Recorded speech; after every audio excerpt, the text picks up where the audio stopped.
প্রতিটা সৃষ্টি আল্লাহ পাকের এক একটা মেসেজ দেয়। ঠিক মেয়ে মানুষও একটা মেসেজ দেয়। কি মেসেজ? আল্লাহ পাক মানুষকে সবচেয়ে সুন্দর করে সৃষ্টি করেছেন, আর মানুষের মধ্যে মেয়েদেরকে সবচেয়ে বেশি সুন্দর করে সৃষ্টি করেছেন। আল্লাহ পাকের সবচেয়ে সুন্দর সৃষ্টি হচ্ছে মেয়েরা, এবং তারা খুব নরম হয়, নরম, প্রজাপতি ধরার মতো। প্রজাপতিকে ধাপ করে ধরতে পারবেন না আপনি, শক্ত করে ধরতে গেলে প্রজাপতি নষ্ট হয়ে যাবে, মরে যাবে। প্রজাপতিকে কোমল ভাবে ধরতে হবে। ঠিক মেয়েদের সামনেও আপনার কোমল থাকতে হবে, বেশি হার্ড হতে যাবেন শেষ। আমি আপনার গার্লফ্রেন্ডের সামনে কোমল হতে বলি নাই, আপনার ওয়াইফের সামনে হতে বলেছি। কোমল থাকলে আপনি জিতে যাবেন।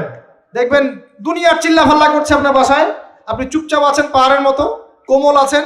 5 মিনিট পর দেখবেন নিজেই ঠান্ডা হয়ে এসে বলছে আচ্ছা সরি, ভুল হয়ে গেছে।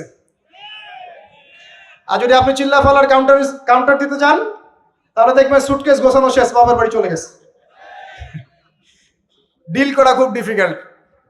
এখানে আপনাকে খুবই সবরের পরিচয় দিতে হবে। আল্লাহ পাক বোঝার তৌফিক দান করুন। আর আমরা মা বোনদেরকে রিকোয়েস্ট করব, 4টা মূলনীতি মেনে কাপড় চোপড় পরবেন। আপনার কাপড়টা এমন হবে না যেই কাপড়টা পরলেও অঙ্গ প্রত্যঙ্গ দেখা যায়, বোঝা যায়, এমন হবে না। কাপড়টা এমন হবে না এত টাইট ফিটিং যে আপনার অঙ্গের উঁচু নিচু অবয়ব বোঝা যায়, এমন হবে না। কাপড়টা এমন হবে না যেটা অমুসলিমদের পোশাক, আর কাপড়টা এমন হবে না যেটা পুরুষদের পোশাক। এই মূলনীতিগুলো মেনটেন করে কাপড় পরবেন ইনশাআল্লাহ। এছাড়াও মেয়েদের কথায় পর্দা আছে, চলনে পর্দা আছে, ওঠা বসায় পর্দা আছে। নামাজ পড়ার সময় তাদেরকে কিছুটা শালীনভাবে নামাজ পড়তে হয়। তাদের চোখের দৃষ্টির মধ্যে পর্দা আছে। এগুলো কে শিখাবে এখনকার মেয়েদেরকে?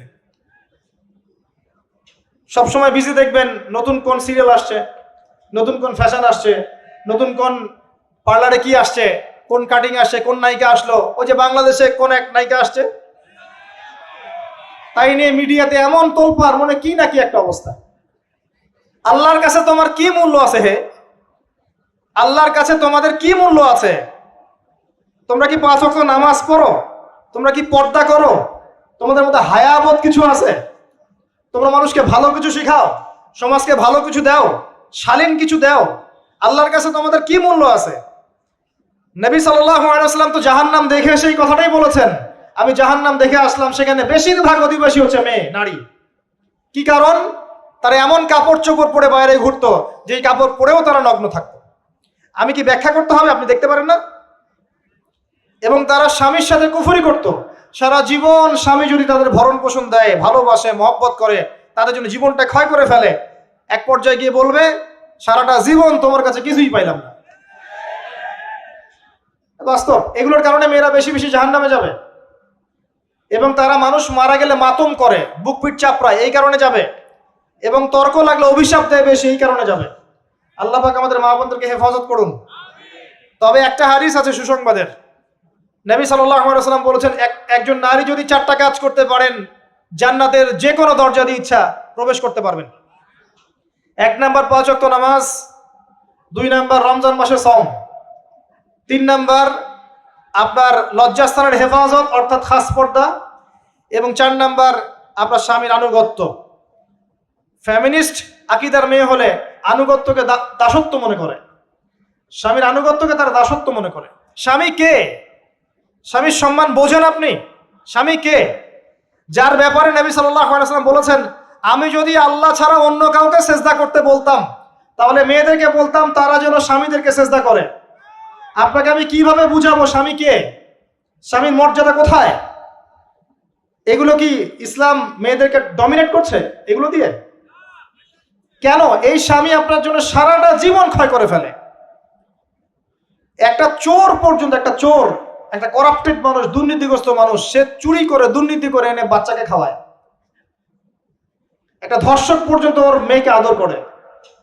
পুরুষ মানুষ কি জিনিস কেমন করে বুঝবেন? সারাটা জীবন ক্ষয় করে ফেলায়। যদি আপনি তার আনুগত্য করেন, তার সামনে সুন্দর মতো থাকেন, তার কথার সাথে তর্ক না করেন, ভালোবাসা দিয়ে থাকেন, আপনার জন্য সে জীবন দিতে প্রস্তুত থাকবে। এরকম পুরুষ মানুষ। আপনাদেরকে কেউ চোখ তুলে তাকালে চোখ তুলে ফেলাবে, এরকম পুরুষ মানুষ। আর এখন তো পরিস্থিতি ডিফারেন্ট।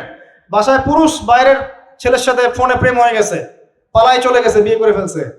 দেখবেন বাসায় স্ত্রী আছে, বাইরের মেয়ের সাথে প্রেম করে বিয়ে করা শেষ।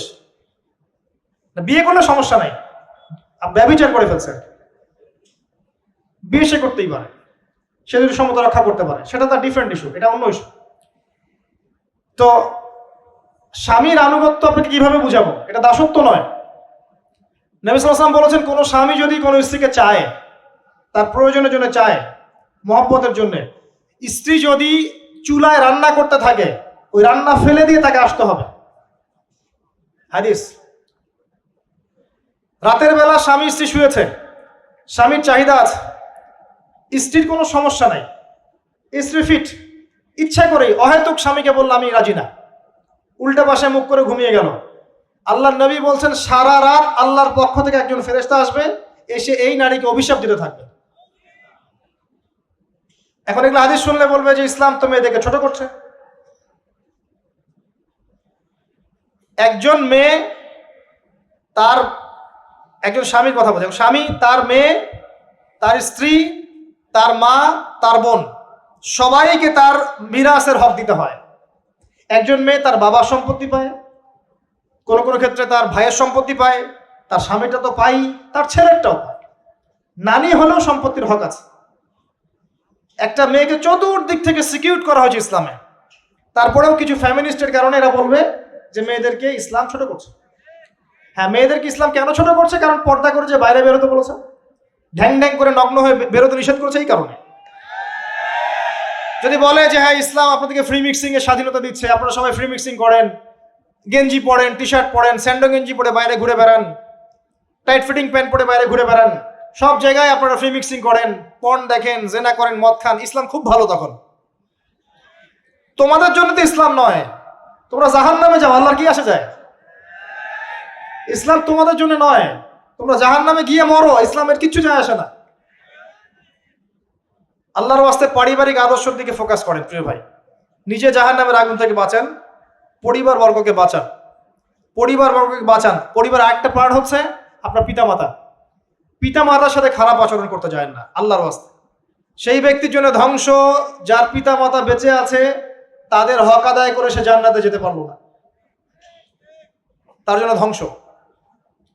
আরেকটা অংশ আছে আপনার সন্তান সন্ততি। বাচ্চা কাচ্চার প্যারেন্টিংটা খুব সুন্দর করে করেন। যখন আপনি স্ত্রীর সাথে মিলন করতে গিয়েছেন তখন দোয়া পড়েন, আল্লাহুম্মা বিসমিল্লাহি আল্লাহুম্মা জান্নিবনা শাইতান ওয়া জান্নিবিশ শাইতান মা রাযাকতানা। আমার মনে হয় এখনকার জেনারেশন যেগুলো আছে ফাসেক, মাদক সেবন করে, পর্নোগ্রাফিতে আসক্ত, ইয়াবাখোর, স্মাগলিং করছে, চুরি করছে, হাবিজাবি, ধর্ষণ করছে, আমার মনে হয় না তাদের পিতামাতা তাদেরকে জন্ম দেওয়ার সময় এই দোয়াগুলো পড়েছিল। কারণ পিতামাতা এই দোয়া পড়লে ওই সন্তানকে শয়তান স্পর্শ করতে পারে না। সন্তান হবে, সন্তান ছেলে হোক মেয়ে হোক, আপনার এটা নিয়ে মন খারাপ করার কিছু নাই। একজন কন্যা সন্তানকে লালন পালন করে সৎপাত্রে পাত্রস্থ করলে এই মেয়ে পরকালে আপনার জন্য জাহান্নামের আগুন থেকে ঢাল হয়ে যাবে। যার কাছে দুইজন মেয়ে আছে, দুইটা মেয়েকে সে ভালো করে মানুষ করেছে, নবী সাল্লাল্লাহু আলাইহি ওয়াসাল্লাম বলছেন সে জান্নাতে আমার সাথে এমন করে থাকবে, এইভাবে। কেউ যদি বিধবার দায়িত্ব নেয়, সেও নবী সাল্লাল্লাহু আলাইহি ওয়াসাল্লামের সাথে এইভাবে থাকবে। এতিমের দায়িত্ব নেয়, এইভাবে থাকবে। ফ্যান্টাসিতে ভুগছেন, একটা এতিম মেয়েকে বিয়ে করেন, একটা অসহায় তালাকপ্রাপ্ত মেয়েকে বিয়ে করেন, একটা বিধবা মেয়ে যার স্বামী মারা গেছে, কেউ নাই দেখার, তাকে বিয়ে করেন, তারপরে বোঝা যাবে আপনার মধ্যে কতটুকু দিন আছে। আর বর্তমান সভ্যতা আমাদের কি সমাধান দিবে?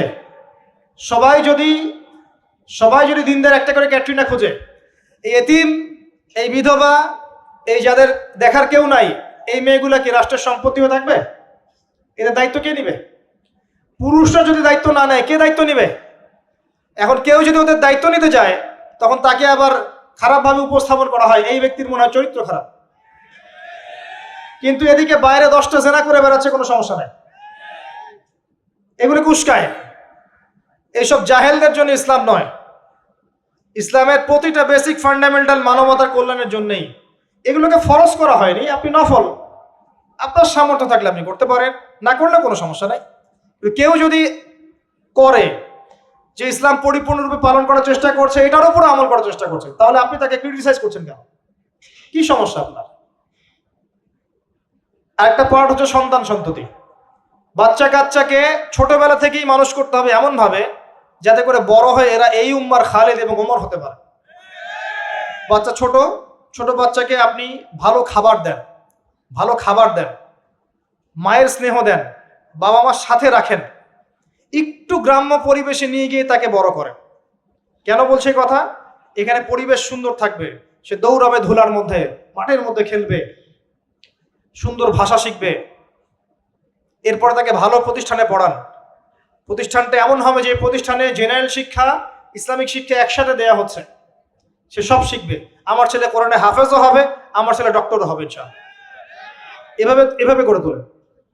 আধুনিক হন, মাথাটা খাটান, ব্যাকডেটেড মানসিকতা বাদ দেন। বিশ্বটা এগিয়ে গেছে, আমাদেরকে এগিয়ে যেতে হবে। একমুখী জ্ঞান দিয়ে আপনি কিচ্ছু করতে পারবেন না এই যুগে। দ্বিমুখী শিক্ষার একটা হারমোনিয়াস কম্বিনেশন দরকার। আমাকে কোরআন জানতে হবে, সায়েন্সও জানতে হবে, নাহলে আমি সায়েন্স দিয়ে কোরআনকে ব্যাখ্যা করতে পারবো না, কোরআন দিয়েও সায়েন্সকে ব্যাখ্যা করতে পারবো না। জানতে হবে আমাদেরকে।